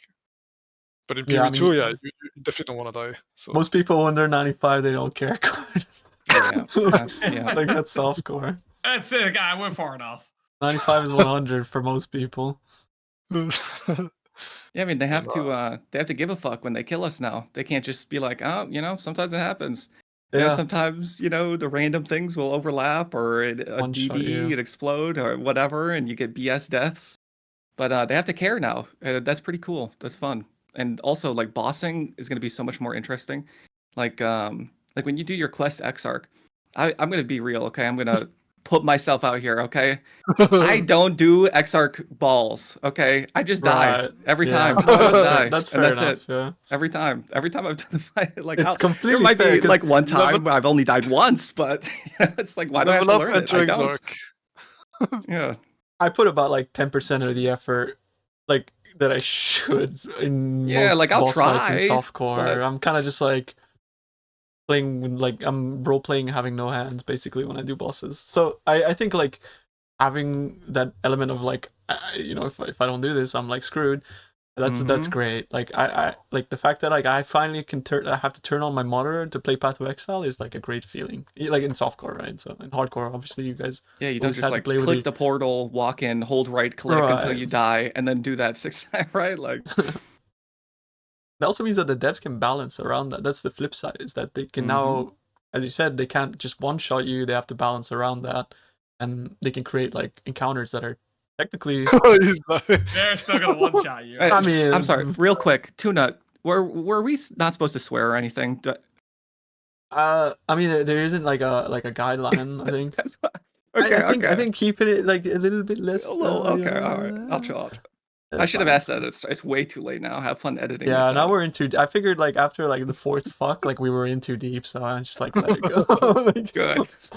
I mean, you know, if Maximilian Roll comes down and tells us like what, we'll change it up for next time. But yeah, no, don't worry about it. What the heck was that? Yeah. Wait, is hell a swear word? Can you say it on TikTok? I have genuinely never been on TikTok. Not gonna lie. Yeah, same. Never been.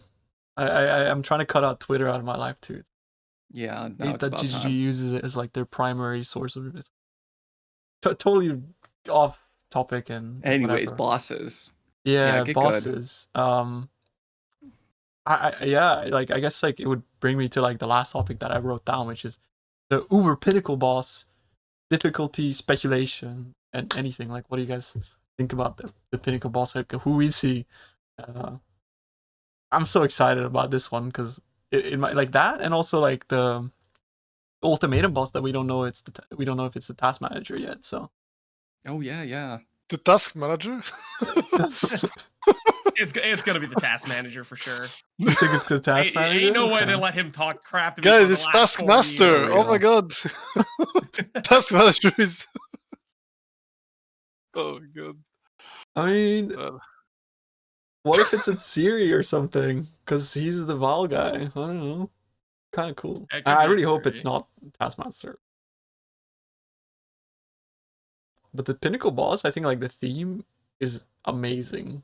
Dude, it's the so fact cool, that isn't it? They bring up the labyrinth to keep him like trapped in there, and it's like this monolith that you see in your maps. It's such a cooler system than like Guardians, right? Like, and that's kind of what it is, because you have to go and you've got to fight these factions who also want to go there, right? And they have like the keys to get to this area, and you're gonna go kill them, take the keys, so you can be the guy that gets to go fight them. Like, and just the whole like aesthetic of it. It reminded me of like Twilight Princess, that Zelda game, right? Like, dude, that shit, I eat it up. Okay, that looks so cool. Like thematically, it looks amazing. Yeah. Mm-hmm. Even the Chayula boss looked crazy. And he's not Chayula, he's called Sesh. So cool. Like all of his animations just looked amazing. I think bossing is. You say, what if it's Sana? Turns into like.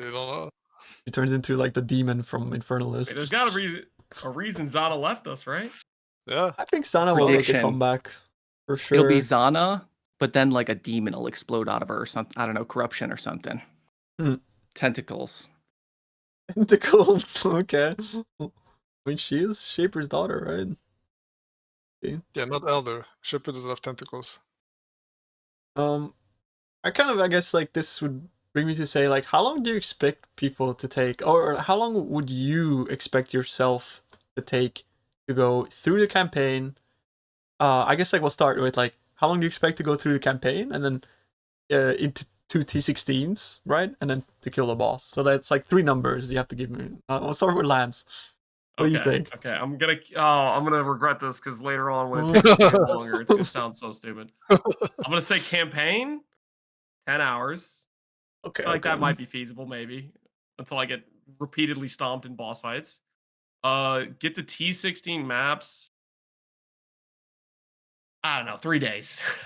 Right. Okay. Yeah, maybe that boss after a week. I'm gonna cope. I'll get to it in a week. All right. What about you, Colin? What do you think? I think campaign 6 hours. 6 hours. Yeah. Well, you think you're gonna be blasting? He's gonna be cooking. But like by campaign, I mean like Act 1 to 3, and then Act 1 to 3 again, like with Cruel. Yeah, exactly. Included. That's 1 hour per act. I think that's fair. Okay. That's actually probably pretty conservative. I think even. Fair enough. Conservative. You're gonna do it even faster. Like, oh. Like yeah, I'll shave I mean, it's like 4 hours, 3 hours maybe. I mean, 6 acts with 10 in. Yeah, I think 1 hour per act is reasonable. Fair enough. I know the first one takes is a lot faster than that. For example, like I played it, it should be faster than that. And what about the T16s? Well, that one is the other one is question mark. So am I including the time in campaign or not? Or would you No, say, I mean from- like from the point you get to maps to T16. I guess I should have specified. Do we even know? Do we even know if it's gonna be like that? Do we even know it's gonna be like 16 tiers or whatever? No, really, no. They said, like T15. So I guess highest tier tier. for up to T16. Yeah, the highest tier. Oh, okay. Okay, so I would say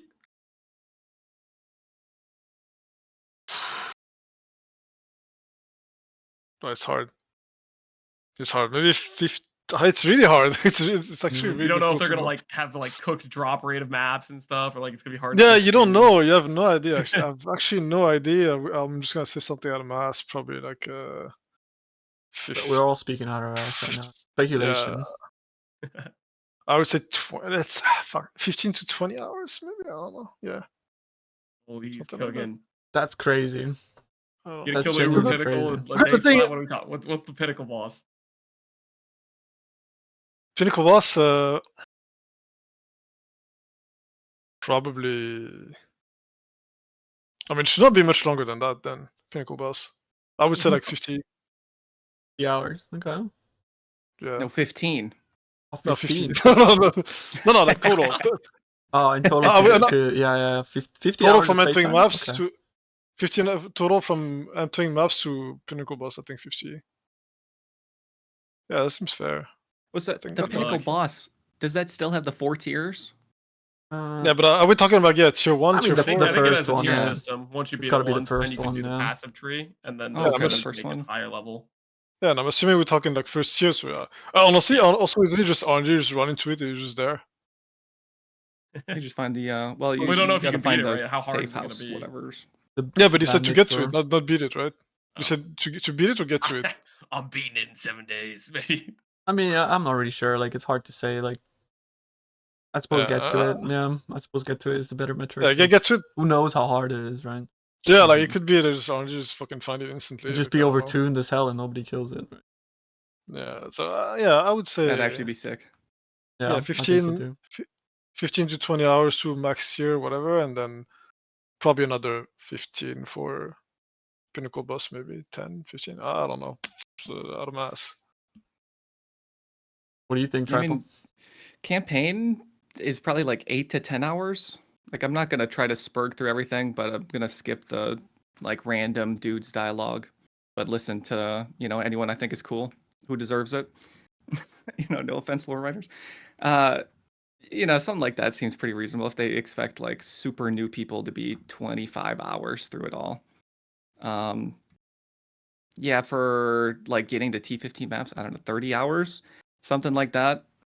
It's probably gonna take a little bit. I'm not gonna, try to rush. Giga I'm just rush, gonna yeah. like read things and, like try to make the build comfy and whatnot, figure that stuff out, versus just like push instantly. And then the Pinnacle, I feel like by the time we get to T15, we'll have done like the first tier of them, right? Like, Yeah, I'm not really sure how it would appears. the tiers like, really start at the end game farm? That's a good question, but like assuming it would be like you get to T15s and then you do the boss, then what would your Yeah. approximation be? Well, I mean, that'd be the at the end of the 30 hours of Yeah. mapping and all that done. That's crazy. You guys are crazy. Actually, I- I want to clarify. Like, it could be like completely wrong. It could take like twice, 2 times the amount. I don't know. Dude, you Yeah, think yeah, they're no coping? doubt. I think I'm- they're coping. I'm just throwing numbers around because Yeah. Like, I don't think they're gonna put it right. Like us, we're pretty familiar with PoE, right? With like PoE, we're veterans. yeah. Like if it would take us 100 hours of like good gameplay to get to the boss, holy hell, dude! It's I gonna think it take all Joe hinges on- Schmo 3 weeks. It all Right, hinges that's on fine, bro. XP. I personally think they went down that route. If you were to ask me, I genuinely think it's gonna take like 20 hours for campaign. Like, not even kidding. I think it's gonna take ages, especially because I don't think they balanced the cruel, right? We're the Like, end game testers right now, right? Right, I suppose, yeah. And then I think maps, like genuinely, I think from T1 to T16, like I expect that to take a week playing like 11 hours a day.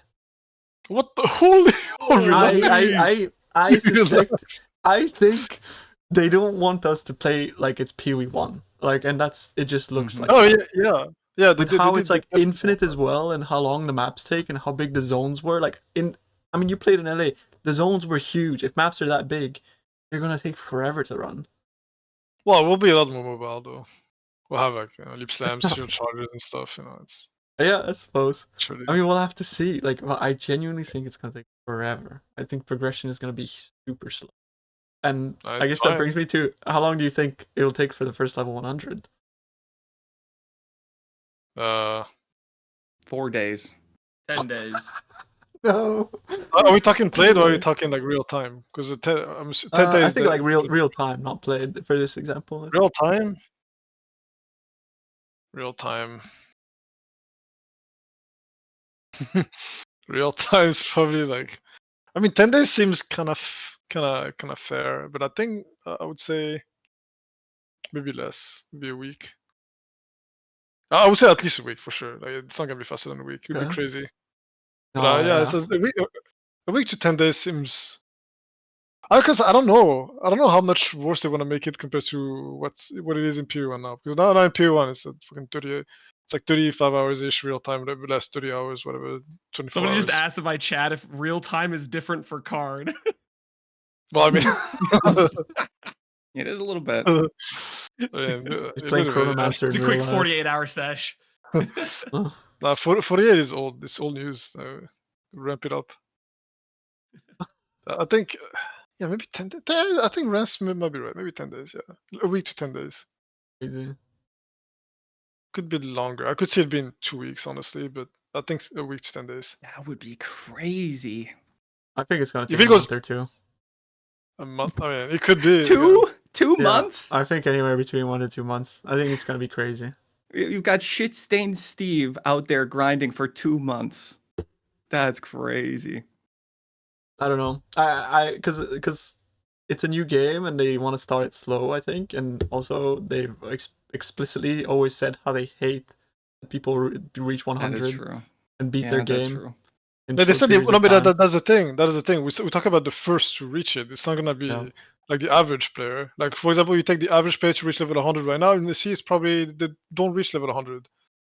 Right. I mean, like not average. We're not talking about the average player at all here. But I just remember that, like, that's why.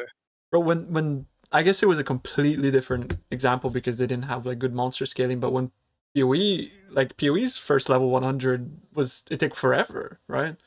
Because they didn't have access to good XP methods. No, there was no XPing properly because like everything was like there was massive penalties because they were farming lower level zones since they didn't have access. Yeah, exactly. Sure. But I wonder if they rescaled the XP balance based off of that, like because like you look at Ruthless, people don't hit 100 in Ruthless, right? So what if they added like Ruthless XP scaling? I genuinely look at Ruthless like their testing ground for mechanics that they'll port to PoE 2. I think it was their beta, like all along. I'm not saying like this to like fearmong, like oh shit, the game's gonna be slow and bad and sluggish. Like not at all. It's just more like for the base mechanics, like XP and drops and stuff like that. I think they used Ruthless as a testing ground. And that's why I'm saying it might take anywhere between 1 to 2 months. That would be nuts. 2 months of a giga grinder. Now I might be completely wrong and look like a dumbass, but yeah. I think I agree with your logic of stuff's gonna be like longer, slower, harder, etc. But 1 month's pretty freaking long for like the top most efficient, Havoc in the 6-man party. I don't know. Yeah, that's true. Depends how like partying will be. Well, like if they'll actually be able to like, effectively like multiply their efficiency in the group. Because who knows? Yeah, group play seems pretty interesting. Like it looks like it'll be fun to just play with your friends. I'm sure one of them's just gonna be some, dude who casts a firewall and all the setup stuff. But like hell yeah, man! Better than just one friend being actually good at the game and zooming forward in the map and the other lagging behind unless he's a Zorbot. You know what I think they should add, like as a game mode? They should add like online couch co-op hardcore. So like if your friend dies, you can revive him, but if you both die, it's over. So it's like a roguelike experience. That'd be kind of neat. Yeah. That'd be such a cool up your game tag mode. and res you if he kills the boss. That'd be such a cool game mode. Like, Private be league. cool. or like, yeah, I don't know. Just like, I really hope they add like more type league themed events and stuff like that. I don't know. PoE's looking like we're in the golden age, man. Can't wait to play. Yeah, just give it now. Only 2-3 more days installing. No, it's 3 sleeps, man. It's too far. 3 sleeps, man. 1, 2, 3, yeah, 3. Tomorrow, the day after, yeah. Sure. Maybe. It's so funny. This Change time it. has just been flying by for me because I've just been moving like the last week. Oh yeah, I've been playing RuneScape, so it's been flying by. Oh for my me. lord! The RuneScape League is so I good. can't think about other games since the reveal.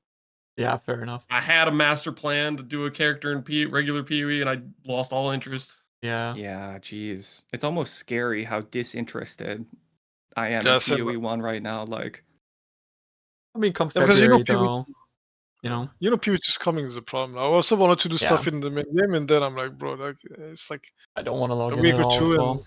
yeah. Zero interest whatsoever at the moment. The Crazy. real killer of Path of Exile all along. Yeah.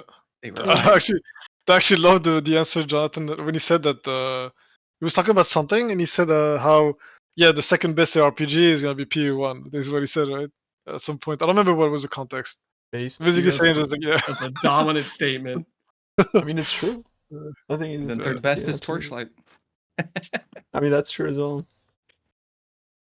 The fourth best is Last Epoch. Dude, they yoinked so much stuff from Last Epoch. I love it. Yeah, there's some good stuff that they took from. I mean, the entire mapping system right now just Last Epoch. Yeah, It's like actually, there's like some concerns I have with the mapping system. Actually, like I guess we're like towards the end of the podcast, so we can go a bit more like off topic and rambly. But the mapping system and the sextants and stuff, like I'm kind of scared that you might want to like either fail or complete maps within a circle, so that when you put the circle, it'll go on like the maps that you want it to go on, right? The system might be a bit what do you mean? Like, because like when you put a sextant on now, like the mechanics appear on random maps within a circle, but it's a percentage of the maps in the circle. So like, what if you want to run the corruption zone and put your mechanic on there, or whatever, right? I trust in Mark. I believe. I mean, I trust in the fact that it's early access and they're looking to change a lot of things, but yeah, they'll be changing stuff all the time. Based on feedback. Exactly. That's what I'm really hoping with any of these kind of systems. And actually, like, it brings me to like wondering about the release cadence of updates as well as patches. Do you think we'll get to the point where people make builds and they nerf them and they'll complain and stuff, or like are people going into this with the mentality of everything can change? I'm fully expecting them just to, something's too OP mid-patch or whatever. Yeah, like for example, if you're playing middle of the day axe, it's early access. Like if you start Reign of Arrows and expect it to stay the same, like I mean, come on, the numbers don't make sense on the gem. Well, I mean, the numbers don't make sense on that scale. It's like you cast a Reign of Arrow, it's a Hammer of the Gods. Like what? That doesn't make sense. Yeah, without a cooldown, especially. I mean, what I'm wondering with Reign of Arrows is like, when did we actually get the information of that gem? And I suspect, like, for them, like, they're just changing stuff all the time, right? Like, they're not going to give us the information until they're 100% confident of what they want it to be. Yeah. They might want to change it literally on the day of. They're probably still changing so much stuff right now, like, as we speak. That's why they're testing things, right? Hey guys, I got a pee so bad. I'm gonna be right back. Alright, no worries. Yeah, I don't know. And I guess this is also like relevant to you, Karn. What do you think of pausing? My chat's asking me to ask you. I mean, okay. Yeah, I mean, here's the thing with pausing is, I mean, obviously it's awful. Like, it should not be a thing, but at the same time, like, okay, if you think about it, like pausing and leaving the zone is pretty much the same as a log on macro from PoE1. And right now, logging out in PoE1 is just fine. Everybody does it. It's accepted. Right? That's how you should play the game. That's how you're supposed to play the game. That's how the game is balanced. I even want to say. So it is basically the same thing, except you cannot die to 6 seconds or crashes, whatever it is. Like server problems, you can't die to that stuff. So the problem is like it's abusable, and if it were up to me, I think instead of doing that, they would just keep the pauses for DCs, and you're allowed to TP out of bosses instead. And you just have, if they want to keep it like only one try, then make it so it's only one. It consumes all portals if you TP out of a boss arena or something. That's But don't pause on unless it's like a DC or something.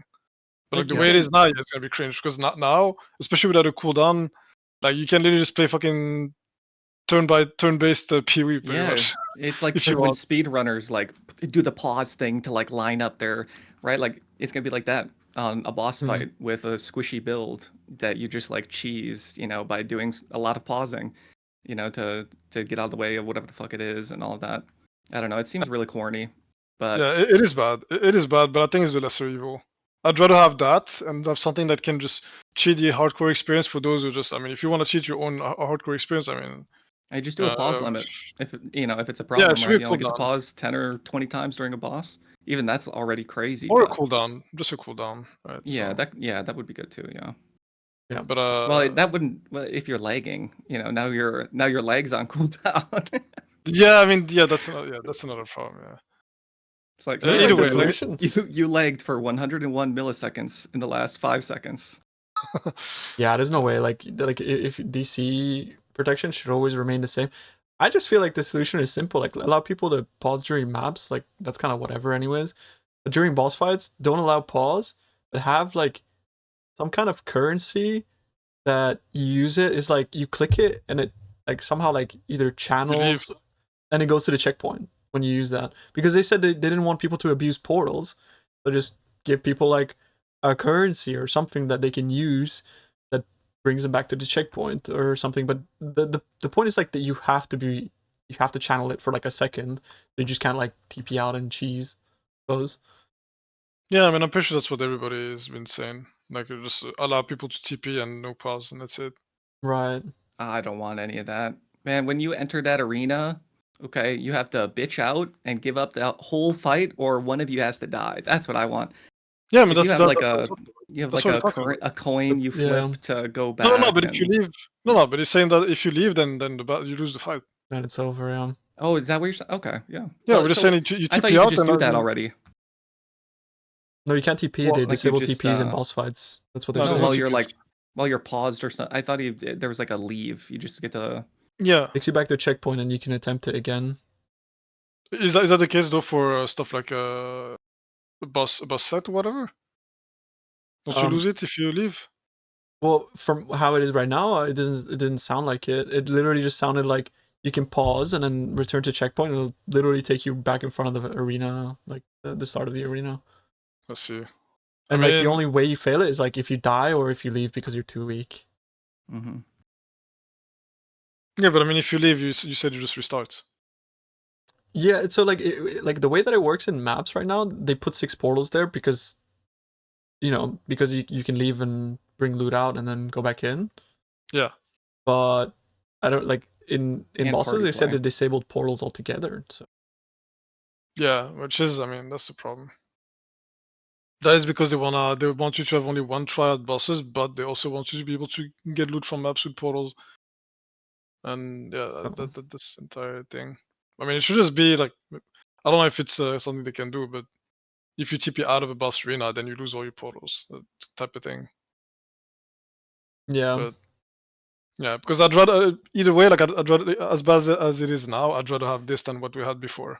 I've paid 100%. enough. I've paid enough in a DC deaths and like 6 seconds and packet loss. No, all exactly, that like- stuff like fuck that. I'd rather be the game unfair to this type of stuff than unfair to the player. Like just lose a character just like that because because your servers have issues or your internet drops, like whatever, you crash, whatever it is. And the problems we're describing are like only problems for like less than 1% of the population, if even, as well, right? So the only trouble here is that it's gonna ruin boss races basically for like Self and Ben and Liz and all. Yeah, I just hope they do something about it. Otherwise, it's gonna be cringe. Mm-hmm. Yeah, Actually, up Captain, we're talking about pausing. because like Talking about the guaranteed logout if you need, basically. Yeah. Yeah. Well, like the whole point of the game is cool boss fights, right? And can you imagine a boss race where it's just the lamest, corniest shit imaginable to like get the kill technically first? Like, God, how disappointing would that be? Instead of just like a really It'd be a pretty skillful big vibe execution. kill. It's like I do think that the boss fight should just be you enter and you either kill the boss, die, or decide to leave because you're like, okay, I'm not gonna be able to do it. I want to leave. I think it's important that you're able to leave because otherwise, you only enter when you know you cannot die, and it's gonna be also as cringe. There's gonna be no risks taken, no nothing. Because like, what would you? I mean, what would you in a enter the race boss for? context, though, you have like enrage timer of thinking somebody else can do it, so you might risk it, right? yeah. Yes, but yeah. But the opportunity cost of like losing your character and having to start from level 1, which is, as I already mentioned, gonna take you 2 months. Also, it has a lot to do with the boss design too. Like depending on like how they would design the bosses, that would be bad. You would probably still wanna just ensure that you cannot die because, like, for example, it's not the case for that many bosses in PoE, but there's some bosses where there's like a huge knowledge checks, and if you don't have that, you don't know something about the boss, you just die. That is just how there's nothing you can do about it. Just a Like, for example, knowledge check. Yeah, for example, it's Ziri. You enter Ziri for the first time, you don't know what she does, you just die. You just Yeah, isn't that crazy? Reflect So you just die. Yeah, because that happened to me. The first time I did Ziri, I entered, I didn't know she had reflect because how would I know? And I just died. I was like, okay, well, that's cool. And maybe that's something similar. The context clues, Karn. Didn't you see the mirror? Yeah, the mirror. Yeah, what is it? Also, if you're like berserker, you have to get extra. Exactly. It's Yes. just like, God, exactly. what a mess. I mean, hopefully they just don't design mechanics like that, right? That's like exactly. Like, ideally, you just want bosses where you can enter the first time blind and you can just outplay the boss, and you don't have just something that says, "Oh, you didn't know about that one mechanic, you're dead." That's kind of. I think the pinnacle bosses should kind of slap you around a little bit. Oh yeah, like the mechanics should be like hard, but like evidently like something's gonna hit you, and you need to dodge. The bosses would be perfect if the first like 3 times you fought them, it felt unfair. Like that's when boss design feels so rewarding, because it's like, dude, are you kidding? How am I supposed to do this? And you're going crazy. You're like, you're starting to grip the controller, and you're like, this is so like, what am I even supposed to do? And then your friend's like, dude, what are you talking? Like, you have to stand in this spot, or don't you see that one of the lasers is a little different or something? And you're like, oh my.